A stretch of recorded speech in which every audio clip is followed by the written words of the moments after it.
దేశం నిన్న ఒక విషాదం చూసింది. కాశ్మీర్లోకి ఎంటర్ అవ్వాలన్నా, కాశ్మీర్లో ఎక్కడన్నా తిరగాలన్నా సరే ముస్లిం అయితేనే తిరగనిస్తారట, లేకపోతే చంపేస్తారట. ఇంత విచ్చలవిడిగా జరిగిన ఉగ్రవాద బీభత్సం మీద నివ్వెరపోయింది ప్రపంచం, విస్తుపోయింది, విస్మయం వ్యక్తం చేసింది. ఏంటి దురాగతం? విచక్షణారహితంగా 3 దుండగులు జరిపిన కాల్పుల్లో 27 మంది ప్రాణాలు కోల్పోయారు. నా భర్తని చంపారు, నన్ను కూడా చంపేయండి అంటే no no no, you should tell this to Modi. ఈ మెసేజ్ కన్వే చేయాలి, అందుకోసం నిన్ను వదిలేస్తున్నాం. ఎంత కిరాతకంగా, క్రూరంగా మాట్లాడారు. సో కాశ్మీర్ అసలు ఈ దేశంలో అంతర్భాగమా కాదా ముందు తేల్చుకోవాలి. రెండవది, కాశ్మీర్ వెళ్ళాలంటే పేరు మార్చుకొని ముస్లిం అని చెప్పి అక్కడికి వెళ్ళాలి, లేదా అక్కడికి వెళ్ళిన తర్వాత అయినా ఆ ముస్లిం అటైర్లో కనిపించాలి. కనిపిస్తేనే ప్రాణాలతో తిరిగి వస్తారు. 40 ఏళ్ళు 30 ఏళ్ళు 40 ఏళ్ళ నాటి విధ్వంసకాండకి తెగబడ్డారంటే అది కూడా పెహల్గాం. శివుడు శుభంకరుడు మొట్టమొదటిసారిగా భూమి మీద పాదం మోపిన ప్రాంతం పెహల్గాం, మొట్టమొదటి ప్రాంతం. ఆయన అడుగు అక్కడ పడింది. ఆ అడుగుకి 4 అడుగుల దూరంలో ఈ విధ్వంసకాండ జరిగింది మెడోస్లో.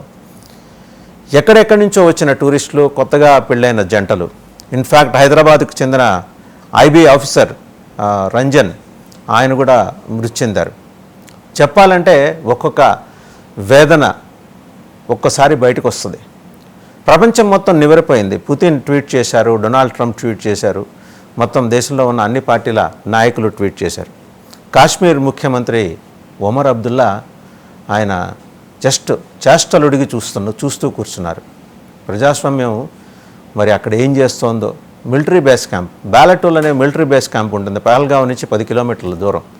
అక్కడ నుంచి హెలికాప్టర్స్ ఉంటాయి అమర్నాథ్ వెళ్ళటానికి, లేదా అక్కడి నుంచి దారి నడకను కూడా అమర్నాథ్.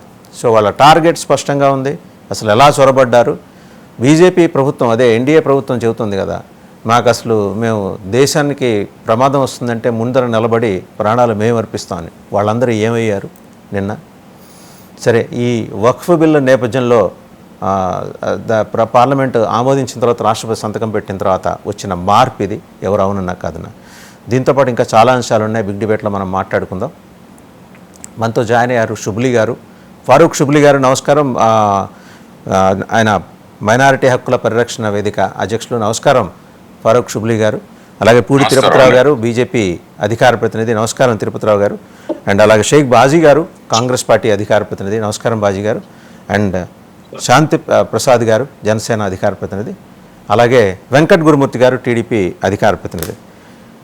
తిరుపతిరావు గారు, ఈ ఫెయిల్యూర్, ఈ వైఫల్యం, ఇలాగే ఇంతమంది ప్రాణాలు కోల్పోయిన దానికి బీజేపీ బాధ్యత తీసుకుంటుందా లేదా? మీరు రెచ్చగొట్టిన మతోన్మాదం అది విచ్చలవిడిగా జడలు విప్పి మరీ కరాల నృత్యం చేస్తుంటే పక్క దేశం నుంచి ఉగ్రవాదులు చొరబడి, తెగబడి, కలబడి ప్రాణాలు తీస్తుంటే ఏం చేస్తుందండి ఎన్డీఏ ప్రభుత్వం?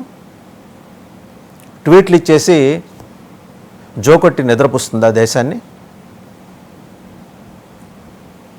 అందరికీ నమస్కారం. వాసుదేవన్ గారు, ఏదైతే ముందుగా నిన్న జరిగినటువంటి ఒక దురదృష్టకరమైనటువంటి, ఒక దుర్మార్గమైనటువంటి సంఘటనలో అసలు బాసినటువంటి వారందరి ఆత్మలు శాంతించాలని చెప్పి, ఘోరాతిఘోరమైనటువంటి ఘటన నుండి ఆయా కుటుంబాలు ఆత్మస్థైర్యంతో ముందుకు సాగాలని చెప్పేసి కోరుకుంటూ, మీరు ప్రశ్నించారు కానీ అక్కడ ఉన్నది ఇవాళ జమ్మూ కాశ్మీర్లో ఒక ప్రభుత్వం ఏర్పడింది. ఆ ప్రభుత్వం భారతీయ జనతా పార్టీలో లేదు. మీరు చెప్పిన మీరు ప్రశ్న ఏదైతే ఉందైతే ఎన్నికల ముందు కనుక ఆ ప్రశ్నని నేను ఫేస్ చేస్తే దానికి సమాధానం చెప్పాల్సినటువంటి, అంటే మీ ప్రభుత్వం లేదు కాబట్టి మీరు పట్టించుకోరు, జనాల ప్రాణాలు గాల్లో కలిసిపోయినా. అంత బ్లాటెంట్ గా వాడు వచ్చి నువ్వు ముస్లిం అయితేనే ఇక్కడ నువ్వు ఈ రాష్ట్రంలో అడుగు పెట్టాలి, లేకపోతే ఈ భూమి మీద అడుగు పెట్టాలంటుంటే కేంద్ర బలగాలు ఏం చేస్తున్నాయండి? భజన చేస్తున్నాయా?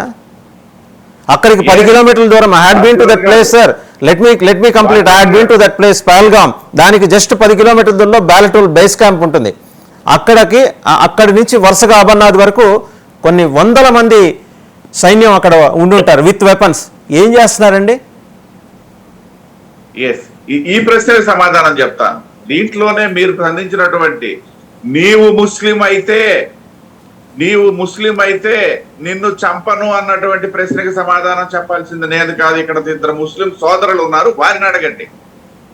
నీవు ముస్లిం అయితే నిన్ను చంపను, నీవు హిందూ అయితేనే నిన్ను చంపుతాను, నీ బట్టలు ఊడదీసి నీ తాలూకా జంధ్యాన్ని కూడా నేను చెక్ చేస్తాను అని చెప్పి చంపినటువంటి వ్యక్తుల తాలూకా ఆలోచన ఏంటి, ఈ దేశం పట్ల వాళ్ళకు ఉన్నటువంటి అంకిత భావం ఏంటి, ఇట్లాంటి ప్రశ్నలు ఏమైనా అడగాలనేసి అంటే నాతో పాటు ప్యానెల్లో ఉన్న ఖచ్చితంగా వాళ్ళని అడుగుతానండి. కానీ దేశంలో ప్రభుత్వం చేస్తోంది మీరు, రాజ్యం చేస్తోంది మీరు.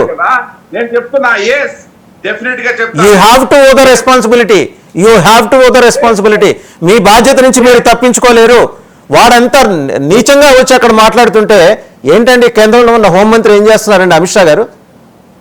సమీక్ష చేసుకుంటారా? వచ్చి సమీక్ష చేస్తారా? వాసుదేవన్ గారు, దయచేసి మీరు అడిగిన ప్రశ్నలకు సమాధానం చెప్పే నాకు అవకాశం ఇస్తేనే నేను మాట్లాడతాను. మీరే మాట్లాడతానని అంటే అదే ఇది అర్థవంతం కాదు. మాట్లాడండి. ఈ దేశం గొంతుక, దేశం బాధపడింది కాబట్టి మీతో షేర్ చేస్తున్నది. డెఫినెట్ గా ఐఎమ్ యాక్సెప్టింగ్. దేశంలో నేను ఒక పౌరుడిని, నేను బాధపడ్డాను, నా తోటి హిందువులు చనిపోయారని చెప్పేసి.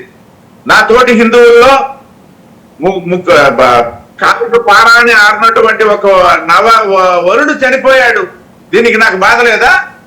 అమిత్ షాకి బాధ లేదా? లేకపోయినట్టయితే మోడీ గారికి బాధ లేదా? బాధ లేనటువంటి వాళ్ళు ఎవరైనా ఉంటే వారికి అడగండి మీ ప్రశ్న. డెఫినెట్ గా సమాధానం వస్తుందేమో.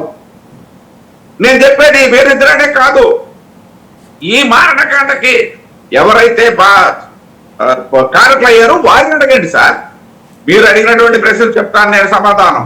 370 ఆర్టికల్ రద్దు తర్వాత వక్ఫ్ బిల్లు ఆమోదం వరకు జరిగినటువంటి సంఘటనలు ఒకసారి తీసుకున్నట్టయితే జమ్మూ కాశ్మీర్ లో గత చరిత్ర ఏంటి, ఇవాళ చరిత్ర ఏంటి, ఈ సంఘటనకు ముందు అప్పుడు వక్ఫ్ ఏదైతే 370 ఆర్టికల్ రద్దుకు ముందు ఉన్నటువంటి ఇంతకంటే ఘోరమైనటువంటి సంఘటనలు కూడా ఇవాళ నేను ఎస్టాబ్లిష్ చేయగలను.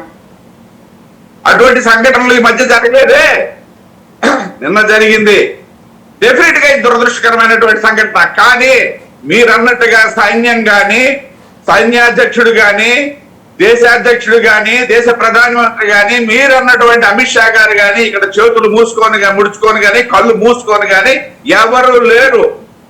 అయితే కొన్ని కారణాల వల్ల కొన్ని సాంకేతిక అంశాలు ఉండొచ్చు, దర్యాప్తులో వెల్లడవుతాయి. డెఫినెట్ గా ఈ అంశం తర్వాత ఎవరైతే తీవ్రవాదులు, పాకిస్తాన్ ప్రేరేపిత తీవ్రవాదులు, వారు తగినటువంటి మూల్యం చెల్లించుకునే పరిస్థితి దగ్గరలోనే ఉందని చెప్పేసి హెచ్చరిస్తున్నాం. డెఫినెట్ గా జరుగుతుంది. అయితే ఈ మారణ సంఘటనకి మీరు ఆరోపిస్తున్నట్టుగా లేదా ఎవరైనా ఆరోపిస్తున్నట్టుగా కేవలం కేంద్ర ప్రభుత్వమే కారణము అని చెప్పడానికి అయితే ఎవరైనా సాహసం చేస్తే అంతకంటే అజ్ఞానం మరొకటి ఉండదు. ఇటీవలే జరిగినటువంటి శాంతియుతంగా జరిగినటువంటి ఎన్నికల నేపథ్యంలో అక్కడ ఏర్పడినటువంటి ప్రభుత్వం ఉన్నటువంటి సందర్భంలో కేంద్రం పాత్ర ఉన్నటువంటి మాట వాస్తవమే. కానీ ప్రభుత్వం ఏం చేస్తుందనేది ఆ ప్రశ్న కూడా ఇక్కడ ఉత్పన్నం అవుతుంది. మేము అడగట్లా. కాబట్టి మేము ఒకటే సార్ అదే క్వశ్చన్ అండి, కైండ్లీ వినండి. ఎన్నికలు ప్రశాంతంగా జరిగితే మన గొప్పతనం లేదు, ఇలాంటి ఉగ్రవాదుల దాడులు జరిగితే పాకిస్తాన్ సైన్యం దానికి కారణం. ఏం చెప్తున్నారండి, ఏం చెప్పాలనుకుంటున్నారు? సైన్యం కూడా అనలేదు. దయచేసి మీరు అర్థం చేసుకోండి. నేను బాధ్యత మొత్తము కేంద్ర ప్రభుత్వానిదే అనే దగ్గర అక్కడ రాష్ట్ర ప్రభుత్వం కూడా ఉంది. రాష్ట్ర ప్రభుత్వం తాలూకా ఇన్వాల్వ్మెంట్ కూడా ఉంటది అని చెప్పడం నా ఉద్దేశం.